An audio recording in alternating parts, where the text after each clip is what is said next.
आलेली होती की त्याचा स्वाधार योजनेची डेट आहे म्हणजे आजची 31 जानेवारी 2024 लास्ट डेट आहे. तर ही डेट वाढेल का? कारण भरपूर अशा मुलांचे फॉर्म भरण्यामध्ये सुद्धा प्रॉब्लेम आलेले होते. हे टेक्निकल एरर आलेले होते. कुणाचा बँक व्हेरिफिकेशन होत नव्हता, तर कुणाचे डॉक्युमेंट्स अपलोड होत नव्हते. भरपूर असे प्रश्न तुमचे आलेले होते. महत्त्वाचं म्हणजे ज्या डिव्हिजनमध्ये ऑनलाईन अप्लिकेशन आहे आणि ज्या डिव्हिजनची 31 जानेवारी आहे त्यांच्यासाठी काही डिव्हिजन असे आहेत ते डेट वाढवून देण्याचे या ठिकाणी चान्सेस आहेत. कारण भरपूर अशा मुलांचे डॉक्युमेंट्स प्रिपेअर झालेले नाही आहेत, त्यांना टाईम भेटलेला नाही आहे. त्यापुढे त्या विद्यार्थ्यांना स्वाधारची डेट आहे ती एक्सटेंड होईल. काही डिव्हिजनची आहे, नागपूर डिव्हिजन आहे, आता ते आपले जे नोटीस आहेत काढणारच आहेत. परत काही डिव्हिजन असे आहेत, पुणे डिव्हिजन, याचे डिव्हिजनचे जे फॉर्म आहे ते आताही सुरू आहेत त्यांच्या वेबसाईटवरती. तर तुम्ही ते अप्लिकेशन करू शकता आणि अप्लिकेशन केल्यानंतर जो फॉर्म आहे ते कॉलेजमध्ये तुम्हाला सबमिट करायचं आहे.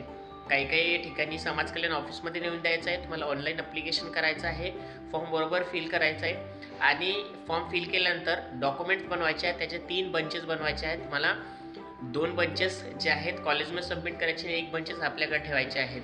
महत्त्वाची अशी सूचना आहे तुमच्यासाठी. आणि महत्त्वाची जी अपडेट आहे डेटबद्दल, तर डेट एक्सटेंड झाल्यानंतर आपल्या चॅनलला तुम्हाला अपडेट भेटेल. आज 31 जानेवारी हे मोस्ट ऑफ द स्वाधार योजनेचे जे साईट्स आहेत ते बंद करण्यात येतील आणि जे टेक्निकल प्रॉब्लेम्स आहेत ते टेक्निकल प्रॉब्लेमसाठी तुम्हाला काय करायचं आहे, तुम्ही यामध्ये बघू शकता. टेक्निकल हेल्पमध्ये तुम्हाला जाऊन तुम्हाला ॲड कंप्लेंट करायची आहे. जे प्रॉब्लेम तुम्ही फेस करत आहात ते प्रॉब्लेमबद्दल तुम्हाला कंप्लेंट ॲड करायची आहे.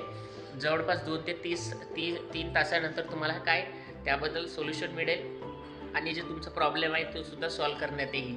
तर डेटबद्दल तुम्हाला टेन्शन घेण्याची गरज नाही, कारण अपडेट आपल्या चॅनलवरती आधीच भेटत असतो तुम्हाला. तर टेलिग्राम चॅनलला तुम्ही कमेंट टाकू शकता. तुमचे काय कमेंट्स असतील डिस्क्रिप्शनमध्ये करून घ्या टेलिग्राम चॅनल. आणि यूट्यूबला नक्की सबस्क्राईब करून ठेवा मित्रांनो, कारण असेच व्हिडिओ तुमच्यासाठी मी नेहमी घेऊन येत असतो.